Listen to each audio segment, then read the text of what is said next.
Swami, Namaste, Saraswati, Varavani, Pachalale, Nirvishesha, Shunyavadi, Pastata, Vishatale, Sri Krishna Chaitanya, Prabhu Nityananda, Sri Advaita Gadadhara, Hare Krishna, Krishna Krishna, Hare Hare, Hare Rama, Rama Rama, Hare Hare.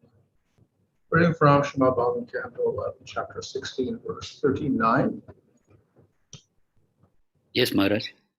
Saṅkhyānaṁ, parama-aṇūnām, kālena kriyate mayā, tathā me vibhūtīnāṁ, sṛjato ṇḍāni, koṭiśaḥ. Translation: even though over a period of time I might count all the atoms of the universe, I could not count all my opulences which I manifest within innumerable universes.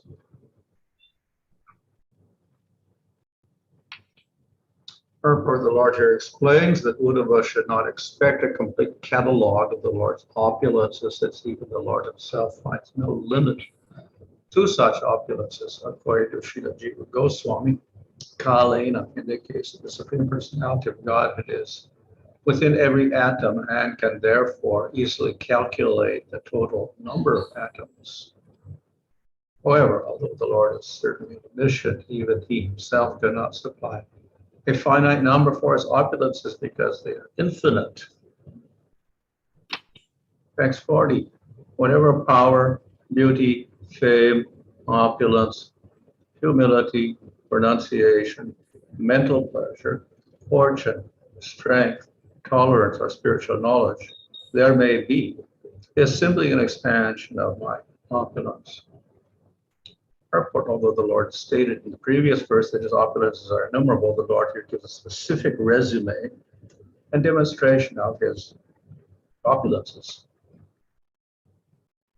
I have briefly described to you all my spiritual opulences and also extraordinary material features of my creation, which are perceived by the mind and defined in various ways according to circumstances.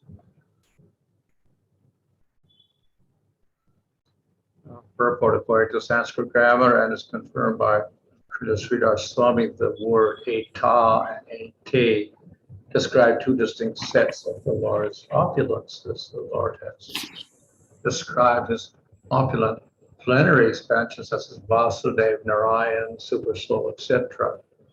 And further, the Lord has described the outstanding features of the material creation, which are also included among the glories of the personality of Godhead.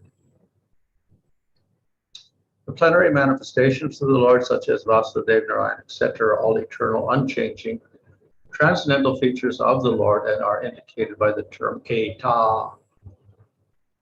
The extraordinary aspects of material creation, however, are circumstantial and dependent on individual perception, and they are therefore described here by the words mano vikara evaite yatā vacha-vidiyate.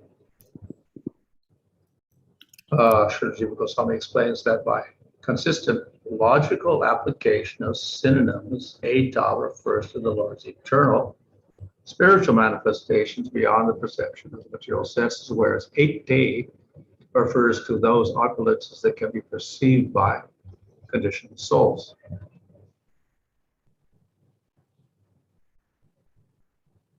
He gives the example that the paraphernalia and intimate associates of a king are all considered to be part and parcel of the king and are therefore granted royal status. Similarly, the opulent features of material creation are reflected expansions of the Lord's personal opulences and thus may be considered non-different from him. One should not, however, wrongly assume that such insignificant material opulences occupy the same status as the Lord's plenary features as the personality of Godhead, which are qualitatively and quantitatively equal to the Lord. So the Vishnu Chakravarti Thakur comments as follows on this verse: the Lord's external opulences are called manovikara, or related to mental transformation, because ordinary people perceive extraordinary features of the material world according to their personal state of mind. Thus the word vacha-vidiyate indicates the conditions so drive the Lord's material creation according to specific material circumstances.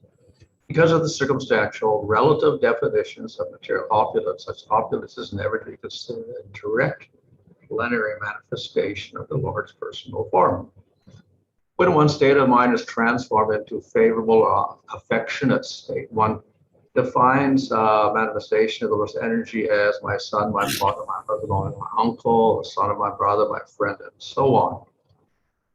One forgets that every living entity is actually part and parcel of the Supreme Personality of Godhead, and that whatever opulences, talents, or outstanding features one may exhibit are actually the potencies of the Lord. Similarly, when the mind is transformed into a negative or inimical state, one thinks this person will be the ruin of me. This person must be finished by me. He is my enemy, or I am his enemy. He is a killer, or he should be killed.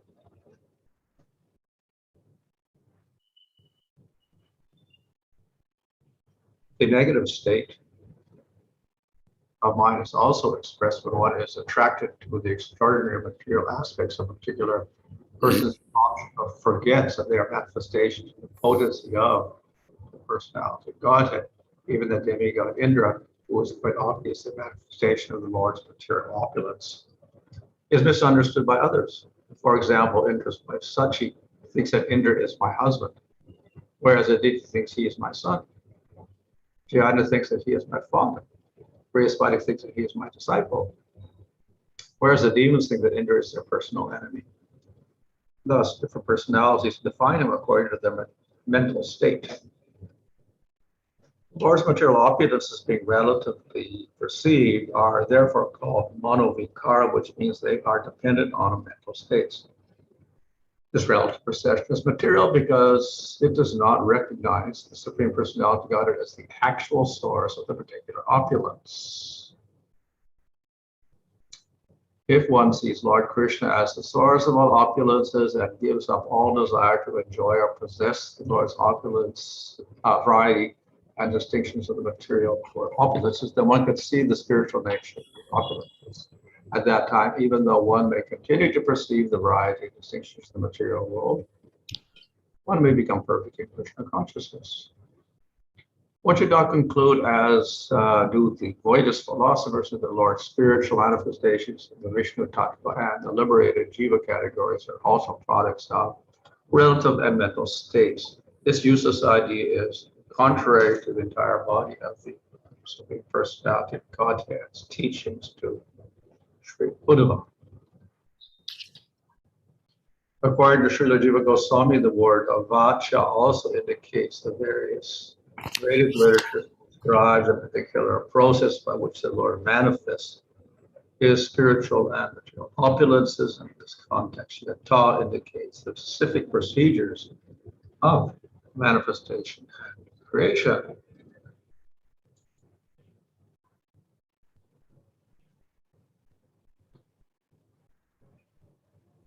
So here we have a few verses which summarize the vibhutis.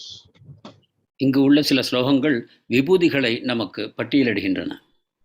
And they're quite similar to what is said in the Bhagavad Gita. அவை பகவத்கீதையில் கூறியுள்ள அந்த அவற்றை ஐஸ்வர்யங்களை ஒத்திருக்கின்றன. So, of course, Krishna is saying here that actually whatever is described is just a small portion of what he is. இங்கு கிருஷ்ணர் உத்தவருக்கு கூறுகிறார், நான் கூறிய பட்டியல் என்னுடைய மொத்த அம்சங்களில் ஒரு சிறு பகுதியே ஆகும் என்று கூறுகிறார். And he says, even I cannot describe everything. மேலும் என்னுடைய ஐஸ்வர்யங்களை நானே கூட முழுமையாக பட்டியலிட முடியாது என்கிறார். So, just as no one can count the atoms in the universe, so no one can enumerate the qualities of the Lord. எவ்வாறு பிரபஞ்சத்தில் உள்ள அணுக்களை ஒருவரால் எண்ண முடியாதோ அதே போல பகவானுடைய இந்த குணங்களை ஒருவரால் பட்டியலிடுவது சாத்தியமில்லை. But the Supreme Lord could count them because he's, supreme, so he could give you an exact number of the number of atoms in the universe. ஆனால் பரமபுருஷ பகவான் இந்த பிரபஞ்சத்தில் உள்ள அணுக்களின் சரியான எண்ணிக்கையை தர முடியும், ஏனென்றால் அவை அனைத்திலும் அவர் இருந்திருக்கிறார். So I can do that. I can count the material atoms, but I cannot count all of my qualities, which are not only, extended in the material, but also in the spiritual world. எனவே பௌதிகமான அணுக்களை என்னால் எண்ணிவிட முடியும், ஆனால் என்னுடைய பௌதிக மற்றும் ஆன்மீகமான குணங்களை நான் முழுமையாக கூற முடியாது. So even the number of universes is difficult to count. உண்மையில் இருக்கக்கூடிய பிரபஞ்சங்கள் எவ்வளவு என்பதை கூட எண்ணுவது கடினம். So it's explained that when Mahavishnu glances, then innumerable universes emanate from the portholes of Mahavishnu. மகாவிஷ்ணுவனுடைய சரீரத்தினுடைய ரோமத்வாரங்களிலிருந்து எண்ணிக்கையில் அடங்காத பிரபஞ்சங்கள் உண்டாகின்றன என்று கூறப்படுகிறது. And each universe is so small in comparison to one little hair hole of Mahavishnu. ஒரு பிரபஞ்சத்தின் அளவு எவ்வளவு என்று பார்த்தால் மகாவிஷ்ணுவின் ஒரு ரோமத்வாரத்தின் அளவு கூட இல்லை, அவ்வளவு சிறியது. So we can't even count the number of universes, what to speak of the atoms in the universe. என்றால் எவ்வளவு பிரபஞ்சங்கள் இருக்கின்றன என்பதை கூட நம்மால் எண்ண முடியாது. ஒரு பிரபஞ்சத்தில் இருக்கக்கூடிய அணுக்களை எண்ணுவதை பற்றி என்ன சொல்வது? And then within the universe, the atoms are there, but the Lord's powers are even more than the number of atoms. பிரபஞ்சங்கள் அணுக்களால் ஆகியிருக்கின்றன, ஆனால் பகவானுடைய மகிமைகளோ இந்த அணுக்களின் எண்ணிக்கையை விட அதிகமானது. All the atoms, all the universes, etc. Then still one cannot enumerate all of the qualities of the Lord. அனைத்து பிரபஞ்சங்களையும் அந்த பிரபஞ்சங்களுக்குள் இருக்கக்கூடிய அணுக்களையும் எண்ணிவிட்டாலும் கூட பகவானுடைய மகிமைகளை நாம் முழுமையாக எண்ண முடியாது. And apart from that, then we have the spiritual world, so the Lord displays more qualities there. இவற்றை தவிர ஆன்மீக உலகங்களும் இருக்கின்றன, அவற்றில் உள்ள பகவானுடைய குணங்களையும் நாம் எண்ணுவது சாத்தியமில்லை. So in this way, it's impossible to enumerate the qualities of the Lord. இவ்வாறு பகவானுடைய குணங்கள் அனைத்தையும் பட்டியல் போடுவது என்பது சாத்தியமற்ற காரியம். That of course is the nature of the spiritual world as compared to the material world. இதுதான் ஆன்மீக உலகத்தின் குணம் பௌதிக உலகத்தோடு ஒப்பிட்டு பார்ப்போமானால். So and of course we have the jiva. The jiva is quite limited. மேலும் ஜீவாத்மா இருக்கிறார், ஆனால் ஜீவாத்மா வரையறைக்கு உட்பட்டிருக்கிறார். The jiva's consciousness is as a human being is more than as a plant or animal. அவர் மனிதனாக இருக்கும் பொழுது அவருடைய உணர்வு ஒரு தாவரத்தை விட அதிகமாக, மிருகத்தை விட அதிகமாக இருக்கிறது. And if one comes to sattva good, then of course one's intelligence and consciousness is higher than if one is a tamagun. சத்துவகுணத்தில் இருக்கக்கூடிய ஒரு மனிதருடைய உணர்வானது தமோகுணத்தில் இருப்பவருடைய உணர்வை விட மிகவும் அதிகமாக இருக்கிறது. But even that is material. ஆனால் அதுவும் பௌதிகமானதுதான். So if the jiva becomes realized, it's got spiritual perception, obviously his consciousness is much more expanded.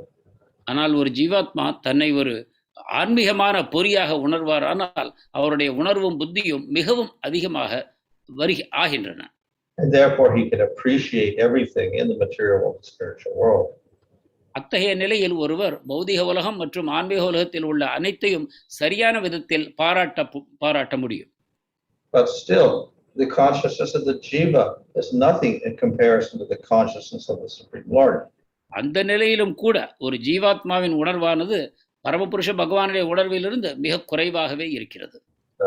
So the jiva with his small consciousness finds it impossible to fully understand and perceive the Supreme Lord.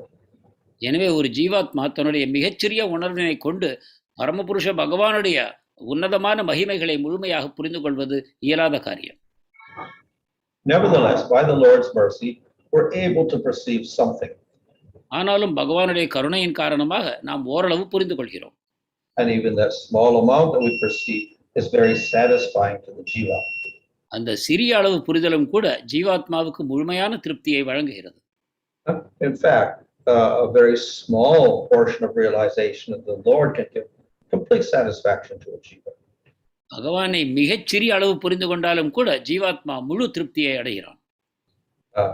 So, of course, the jiva never aspires to understand or compete with the Lord.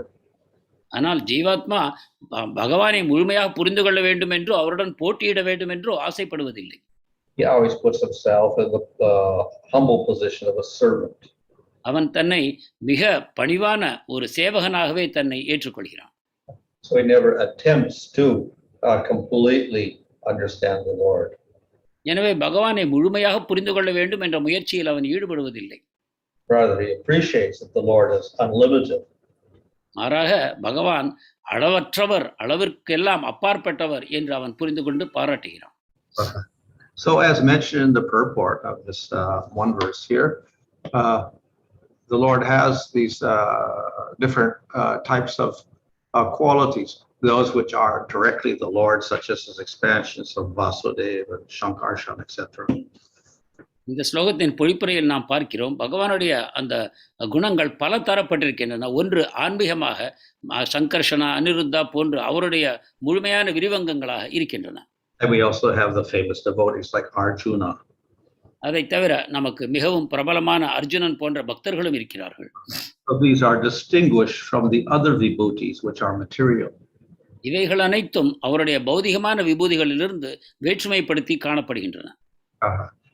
So in either case, they reflect some quality of the Lord.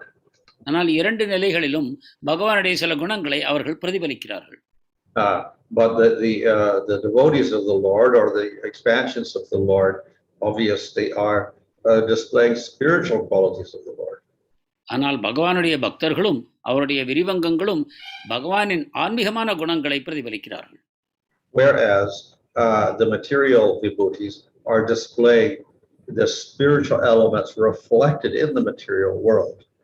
ஆனால் அவரது பௌதிகமான விபூதிகள் அவருடைய ஆன்மீகமான விபூதிகளின் பௌதிகத்தின் மேலான பிரதிபலிப்பு என்று புரிந்து கொள்ள வேண்டும். But for a person in the material world, an explanation of all these vibhutis is beneficial. ஆனால் பௌதிக உலகத்தில் இருக்கக்கூடிய ஒரு நபருக்கு பகவானின் இந்த அனைத்து விபூதிகளையும் பற்றி அறிந்து கொள்வது நன்மை பயக்கும். By giving the material vibhutis and the spiritual vibhutis, one can understand the position of the Supreme Lord and Krishna. பௌதிக மற்றும் ஆன்மீக விபூதிகள் இரண்டையும் பார்க்கும் பொழுது ஒருவர் பரமபுருஷ பகவானுடைய அந்த உன்னதமான தனித்தன்மையை புரிந்து கொள்கிறார். Indirectly, of course, through this, Krishna is indicating that of all the spiritual forms, he is the supreme form. மறைமுகமாக இங்க பகவான் அனைத்து ஆன்மீக வடிவங்களிலும் தான் மிக உன்னதமான வடிவம் என்பதையும் நமக்கு கூறுகிறார். But this is implied and not stated directly. இது நேரடியாக கூறப்படவில்லை, மறைமுகமாக நாம் உணர்ந்து கொள்ளும் விதமாக கூறப்பட்டிருக்கிறது. Nevertheless, he does indicate some sort of hierarchy of the forms. எப்படி இருப்பினும் அந்த வடிவங்களுக்குள்ளும் ஒரு ஏற்றத்தாழ்வு இருக்கிறது, தலை சிறந்த வடிவமாகத்தான் இருக்கிறார் என்பதை நமக்கு காட்டுகிறார். And therefore he says, I am Vasudeva among the Chaturvyuha. எனவேதான் சதுர்வியூகங்களுக்குள் நான் வாசுதேவராக இருக்கின்றேன் என்று கூறுகிறார். So we can appreciate the Lord as superior to the material world by seeing how he's represented in so many things in the material world. எனவே அவர் பௌதிக உலகத்திலிருந்து மிகவும் உயர்ந்தவர் என்பதை இந்த பௌதிகமான பொருட்கள் அனைத்திலும் அவர் எந்த விதத்தில் பிரதிபலிக்கிறார் என்பதை அறிவதன் மூலமாக நாம் உணர்ந்து கொள்கிறோம். The lion represents one quality of the Lord. சிங்கமானது பகவானுடைய ஒரு குணத்தை வெளிப்படுத்துகிறது. Mountain represents another quality of the Lord. Maharaj, a mountain. ஒரு மலையானது பகவானுடைய வேறொரு குணத்தை நமக்கு காட்டுகிறது. So we have a whole list of items here representing one quality of the Lord. இவ்வாறு இங்கு நமக்கு ஒரு மிகப்பெரிய பட்டியல் இருக்கிறது. இது ஒவ்வொன்றும் பகவானுடைய ஒவ்வொரு குணங்களை நமக்கு காட்டுகிறது. The Lord has all the qualities. பகவானிடம் அனைத்து குணங்களும் அமைந்திருக்கின்றன. And of course, the objects listed here are not all of the qualities or all the qualities of the Lord. இங்கு இருக்கக்கூடிய பொருட்கள் அனைத்தும் பகவானுடைய வேறு வேறு குணங்களையே நமக்கு காட்டுகின்றன. He's much more than that. ஆனால் அவரோ இவை அனைத்திற்கும் அப்பாற்பட்டவர். So in this way, even an unintelligent person, he can appreciate some nature of the Lord. எனவே புத்தி குறைவான ஒரு மனிதர் கூட பகவானுடைய ஓரளவு அவருடைய அம்சங்களை புரிந்து கொள்ள முடிகிறது. So this way, this is useful for a person to study and hear about. இவ்வாறு பகவானை பற்றி படிப்பதும் கேட்பதும் மூலமாக ஒருவன் பகவானை புரிந்து கொள்ள வழிவகை ஏற்படுகிறது. So it is a step towards understanding the spiritual qualities of the Lord. இதன் மூலமாக அவன் பகவானுடைய ஆன்மீகமான குணங்களை புரிந்து கொள்வதற்கு தயாராகிறான். Similarly, by hearing about the universal form, then one can appreciate that the Lord has a form. இவ்வாறு பகவானுடைய ஆன்மீக உலகத்தை பற்றி கேட்பதன் மூலமாக ஒருவன் பகவானுக்கு ஆன்மீக வடிவம் இருக்கிறது என்பதை புரிந்து கொள்கிறான். Of course, that Vishwarupa is a material form. ஆனால் பகவானுடைய விஸ்வரூபமோ பௌதிகமான வடிவமாகும். But by understanding that form, one can realize that the Lord has a greater form. அந்த வடிவத்தை புரிந்து கொள்வதன் மூலமாக பகவானுக்கு இதைவிட ஒரு உன்னதமான வடிவம் இருக்கிறது என்பதை ஒருவன் புரிந்து கொள்கிறான். So both the vibhutis and the universal form can help the person appreciate that the Lord has qualities and that the Lord has a form, but they're spiritual. விபூதிகளும் அவருடைய விஸ்வரூபமும் பகவானுக்கு பல குணங்கள் இருக்கின்றன, அதை போலவே பகவானுக்கு ஒரு ஆன்மீகமான வடிவமும் இருக்கிறது என்பதை ஒருவன் புரிந்து கொள்ள உதவுகின்றன. So we get some appreciation of the spiritual qualities and form of the Lord. அப்பொழுது ஓரளவு பகவானுடைய ஆன்மீக குணங்களையும் ஆன்மீக வடிவத்தையும் பற்றி ஓரளவு அறிவை நாம் பெறுகிறோம். And this will act as an impetus to realize the real form and qualities of the Lord. இது பகவானுடைய உண்மையான வடிவம் மற்றும் குணங்களை அறிவதற்கு நமக்கு ஒரு பெரிய தூண்டுதலாக அமைகிறது. But when we realize the form and qualities of the Lord, then we really understand that those qualities are infinite, and His form is also infinite. It cannot be confined by any material conception.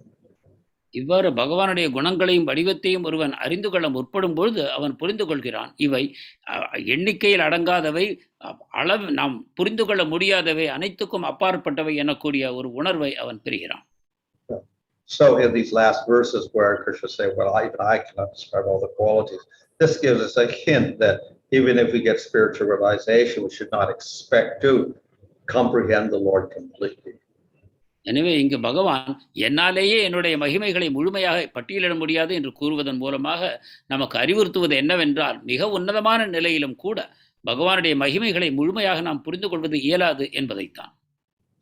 So there is the famous Vedic statement in Upanishads that the Lord cannot be approached by mind or words. எனவேதான் வேதங்களிலும் உபனிஷத்துகளிலும் இத்தகைய ஒரு வாக்கியம் இருக்கிறது, பகவானை நம்முடைய மனத்தாலும் வார்த்தைகளாலும் அணுக முடியாது என்று. Certainly he cannot be approached by material conceptions or by material words. நிச்சயமாக பௌதிகமான கருத்தின் மூலமாகவும் பௌதிகமான வார்த்தைகளின் மூலமாகவும் அவரை அணுகவே முடியாது. But our acharyas say that yes, he can be described by words of scripture. ஆனால் ஆச்சாரியர்கள் கூறுவது என்னவென்றால், சாஸ்திரங்களின் வார்த்தைகளை கொண்டு பகவானை நாம் விளக்க முடியும் என்பதுதான். Otherwise scriptures will be useless. இல்லாவிட்டால் சாஸ்திரங்கள் பயனற்றவையாகும். So spiritual words can describe the Lord. எனவே ஆன்மீகமான பதங்கள் பகவானை நமக்கு வர்ணிக்க முடியும். But if one realizes the Lord, one realizes that actually even we can never get even full spiritual realization of the Lord because we are jiva. ஆனால் அவற்றின் மூலமாக அவன் இறுதியில் என்ன புரிந்து கொள்கிறான் என்றால், ஆன்மீகமான விதத்தில் கூட பகவானை முழுமையாக நாம் புரிந்து கொள்ள முடியாது, ஏனென்றால் நாம் வெறும் ஜீவாத்மா. So therefore we realize our small position in front of the Lord. அதாவது நாம் பகவானுக்கு முன்னால் எவ்வளவு சிறியவர் என்பதை நாம் உணர்ந்து கொள்கிறோம். This of course creates an obstacle for the devotee. இது ஆனால் பக்தருக்கு ஒரு தடையை உண்டாக்குகிறது. If he becomes realized, then he realizes how insignificant he is before the Lord. தான் பகவானுக்கு முன்னால் எவ்வளவு சிறியவன் என்பதை அவன் உணர்ந்து கொள்ளும் பொழுது இந்த தடையை அவன் புரிந்து கொள்கிறான். And therefore he has great reverence for the Lord. அப்பொழுது அவனுக்கு பகவான் மேல் மிக பெரும் மரியாதை உண்டாகிறது. So Krishna realizes that, and therefore if one realizes Krishna, one forgets about that supreme power of the Lord. எனவே கிருஷ்ணர் என்ன செய்கிறார் என்றால், ஒருவன் கிருஷ்ணரை புரிந்து கொள்ளும் பொழுது அவன் அவருடைய மகிமையை, அவருடைய அற்புதமான சக்திகளை மறந்து போகிறான். And this allows the devotee to approach the Lord more closely. இது அவனுக்கு பகவானை மிகவும் நெருக்கமாக அணுகுவதற்கு துணை செய்கிறது. Hare Krishna. Thank you so much, Maharaj. Hare Krishna. There are some questions posted here.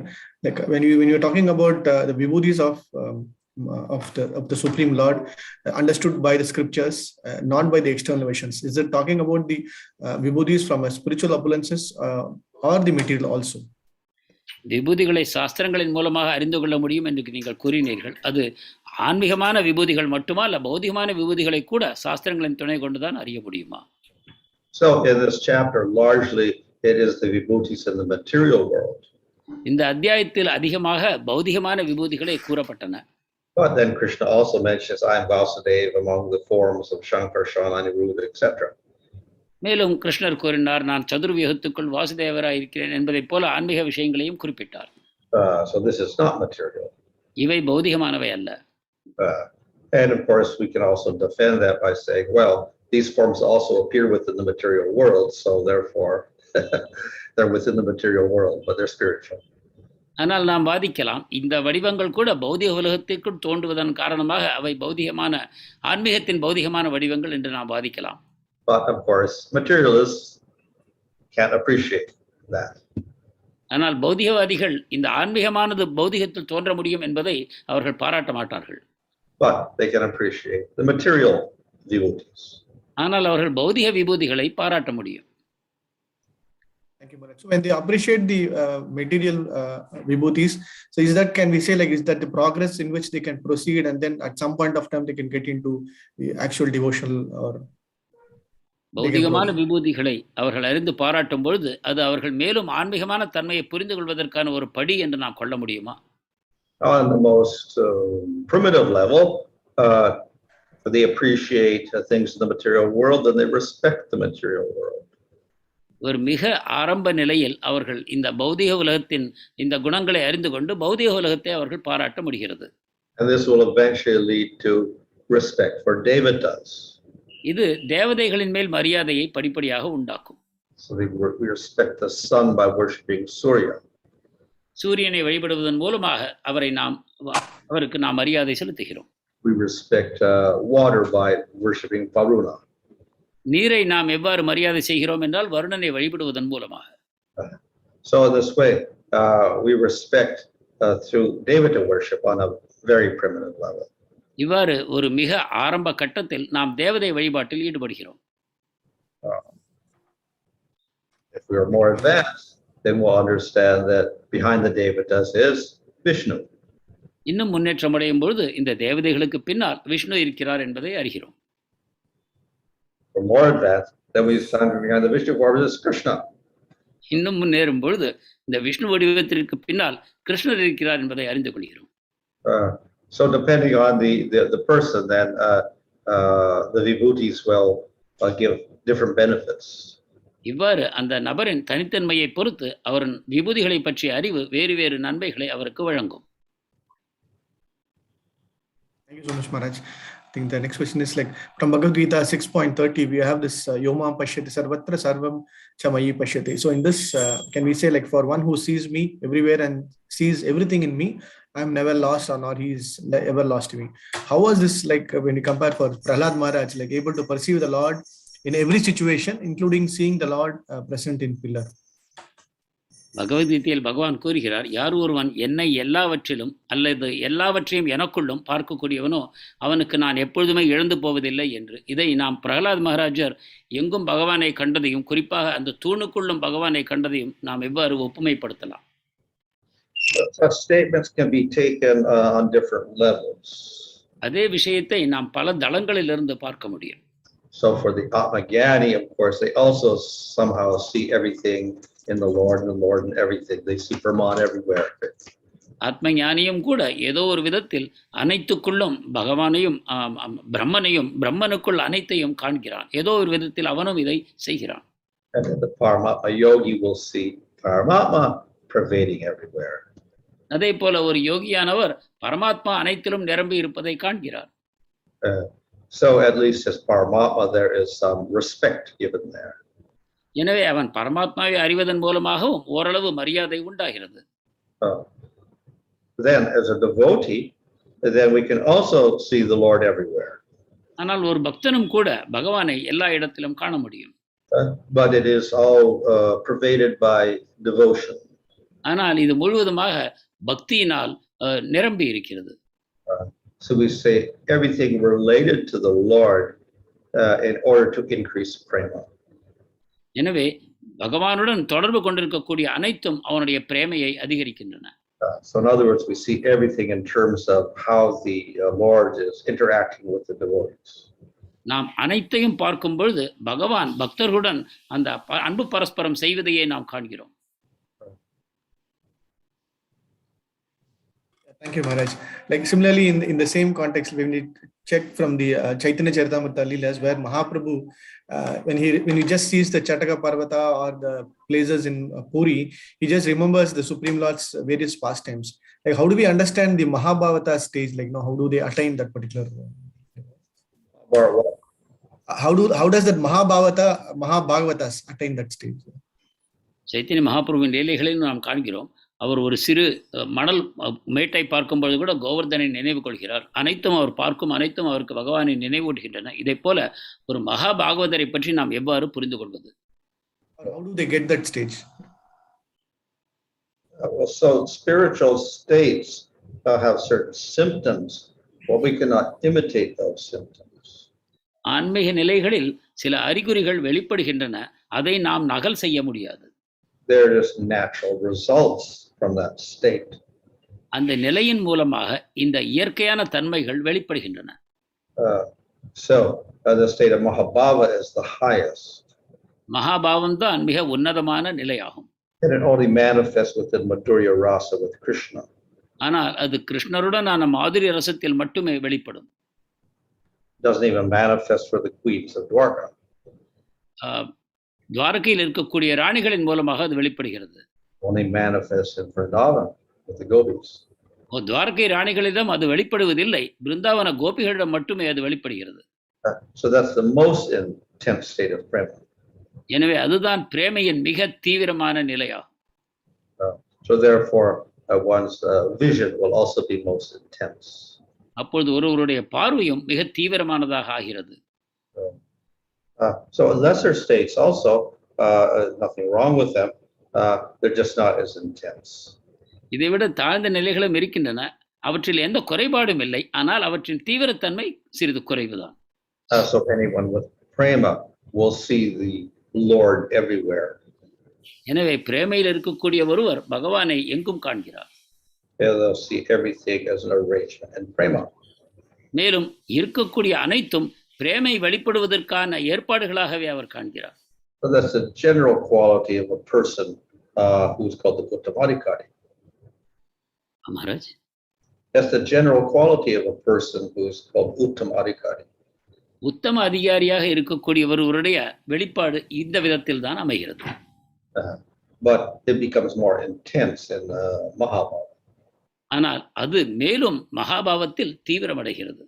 And if one wants to attain Mahabhava, then one has to follow after the gopis. ஒருவர் மகாபாவத்தை அடைய வேண்டும் என்றால் கோபியர்களை பின்பற்ற வேண்டும். Thank you very much, Maharaj. This last question, in the story of this Brahmana and the cobbler, or this illiterate Brahmana and Srirangam with Mahaprabhu's pastimes, we see that the realization of opulences of the Lord does not necessarily depend on the knowledge of scriptures, rather in a theoretical way. Right? So what is the real qualification required to appreciate the opulences of the Lord? நாம் செருப்பு தைப்பவர் மற்றும் தென்னிந்திய பிராமணர் 2 பேர் உதாரணங்கள் மூலமாக காண்கிறோம். சாஸ்திர கல்வி அதிகமாக ஒருவருக்கு தேவையில்லை பகவானை புரிந்து கொள்வதற்கு. எனவே பகவானை உண்மையாக புரிந்து கொள்ள வேண்டும் என்றால் தேவையான தகுதிகள் என்ன? So definitely we need knowledge. நமக்கு அறிவு நிச்சயமாக தேவைப்படும். But that knowledge itself is part of bhakti. ஆனால் அந்த அறிவு பக்தியின் ஒரு அங்கமாகும். So therefore we hear Bhagavatam, etc. We are hearing with devotion. எனவே பாகவதம் போன்ற சாஸ்திரங்களை நாம் கேட்கும் பொழுது அதை பக்தியுடன் கேட்கிறோம். And therefore we get a devotional result. எனவே நமக்கு பக்தியான விளைவு கிடைக்கிறது. So though the brahmana who couldn't read and was illiterate, he had ecstatic symptoms, whatever, doesn't mean he had no knowledge. எனவே அந்த தென்னிந்திய பிராமணர் அந்த புத்தகங்களை படிக்கும் அறிவு அவருக்கு இல்லை, ஆனால் அவரிடம் ஆன்மீகமான அறிகுறிகள் தோன்றின என்றால் அவருக்கு அறிவு இல்லை என்று பொருள் அல்ல. He could appreciate the great mercy that Krishna had for his devotees. அவர் பகவான் கிருஷ்ணர் பக்தரிடம் அவருக்கு கொண்டிருக்கக்கூடிய தயை அவரால் உணர முடிந்தது. Where did he get that appreciation from? அந்த புரிதல் எங்கிருந்து உண்டாயிற்று? He must have heard somewhere. அவர் எங்கோ கேட்டிருக்க வேண்டும். How did he get faith? He must have had some association with devotees. அவருக்கு அந்த விசுவாசம் எவ்வாறு உண்டாயிற்று? அவருக்கு பக்தருடைய சங்கம் எங்காவது கிடைத்திருக்க வேண்டும். So though he may be illiterate, doesn't mean he had no knowledge. எனவே படிப்பறிவு இல்லாதவர் என்றால் அறிவில்லாதவர் என்று பொருள் அல்ல. Similarly, it said that I think Koṭiśaḥ Das Babaji was illiterate. அதே போல கௌர் கிஷோர் தாஸ் பாபாஜியும் படிப்பறிவு இல்லாதவர் என்று கூறப்படுகிறது. But he had knowledge. ஆனால் அவருக்கு ஞானம் இருக்கிறது. So we cannot really say that the great devotees, even if they don't know scripture exactly, don't have knowledge. They do have knowledge. எனவே உன்னதமான பக்தர்கள் படிப்பறிவில்லாத காரணத்தினால் அவர்களுக்கு அறிவு இல்லை என்று நாம் கூற முடியாது. அவர்களுக்கு நிச்சயமாக ஞானம் இருக்கிறது.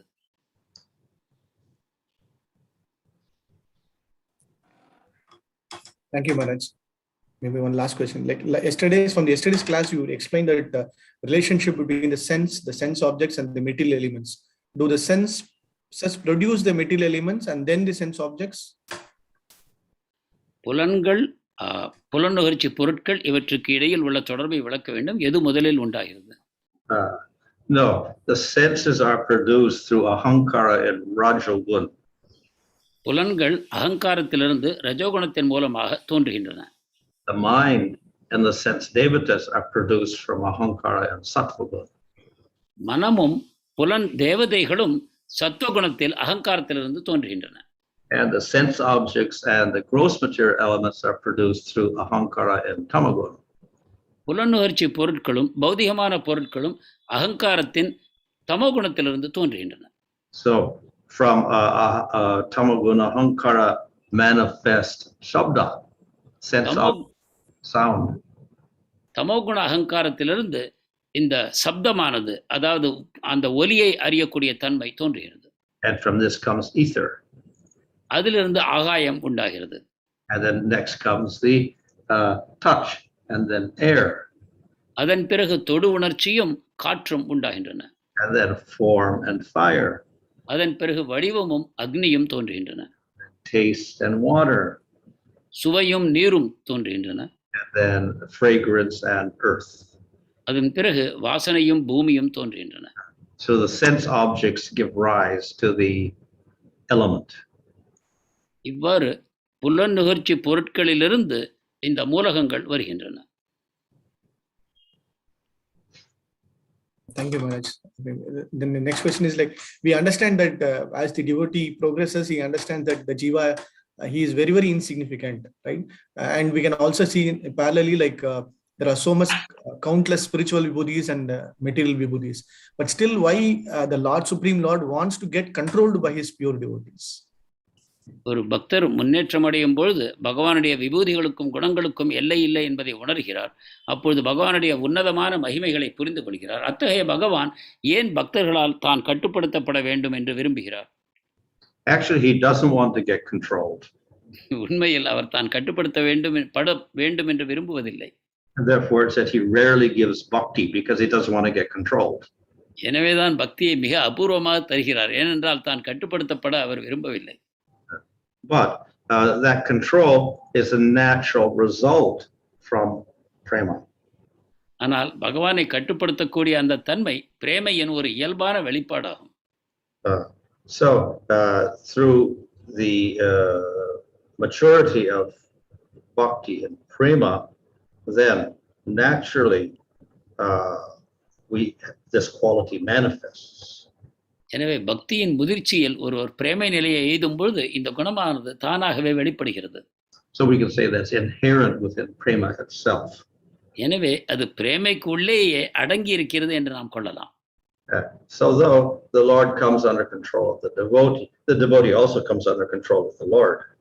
எனவே பகவான் எவ்வாறு பக்தரின் கட்டுப்பாட்டுக்குள் வருகிறாரோ அதே போல பக்தரும் பகவான் கட்டுப்பாட்டுக்குள் வருகிறார். So it works both ways. எனவே இது இரண்டு விதமாகவும் செயல்படுகிறது. But often the devotee wins. ஆனால் பக்தர் தான் இறுதியில் ஜெயிக்கிறார். As in the case of Yashoda. உதாரணம் Yashoda. Thank you, Maharaj. So we have last 3 questions, Maharaj, not directly related to our current topic. The first question is Raganuga Bhakti practiced after maturity in Vaidhi Bhakti or in parallel or in next life? Raganuga பக்தி why this பக்தியுடன் சேர்த்து பயிற்சி செய்யப்பட முடியுமா அல்லது அதற்கு பிறகுதான் வருகிறதா அல்லது மறுபிறவியில் தான் அது உண்டாகுமா? It could happen in any way. அது எந்த விதத்திலும் ஏற்படலாம். But it would depend upon the qualification. ஆனால் அது ஒருவர் தகுதியை பொறுத்து இருக்கிறது. And that qualification is that great attraction to the love that is expressed by the people of Vrindavan. அந்த தகுதி என்னவென்றால் பிருந்தாவனத்தில் உள்ள பக்தர்கள் பகவானிடம் எத்தகைய அன்பை வெளிப்படுத்துகிறார்களோ அதன் மேல் உண்டாகக்கூடிய கவர்ச்சி தான். So one may begin one's bhakti with that process, as we see in the whole Vallabha Sampradaya, is basically Raganuga. Vallabha சம்பிரதாயத்தில் இந்த ராகானுக தன்மையை நாம் காண்கிறோம். ஒருவர் ஆரம்ப நிலையிலேயே அத்தகைய முயற்சியில் ஆரம்பிக்கலாம். We don't have the natural attraction, then we're obligated to Vaidhi Bhakti.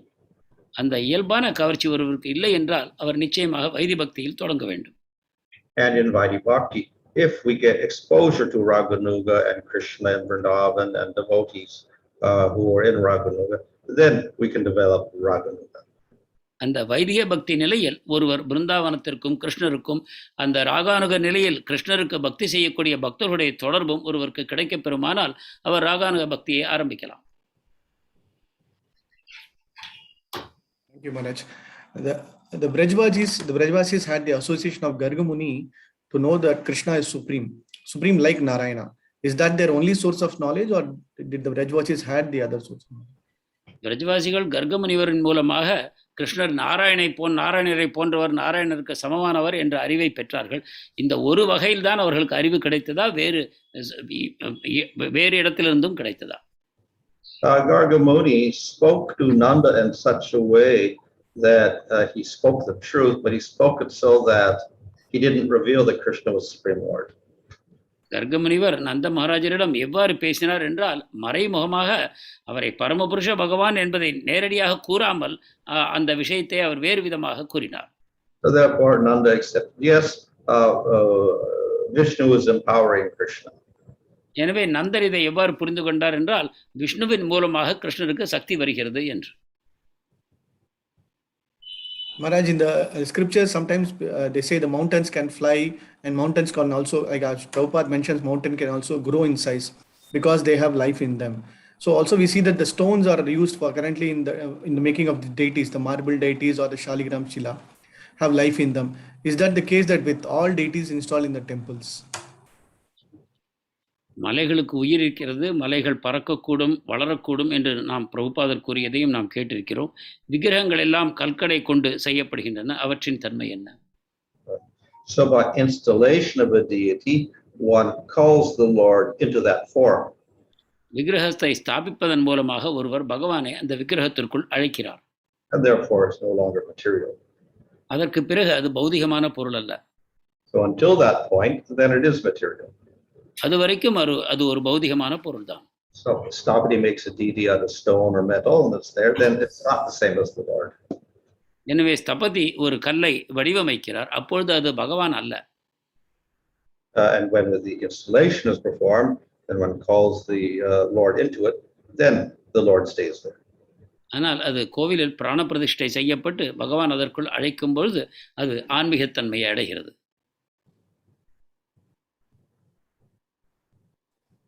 Yep, thank you so much, Maharaj. I think we'll end with the questions on the chat and the YouTube.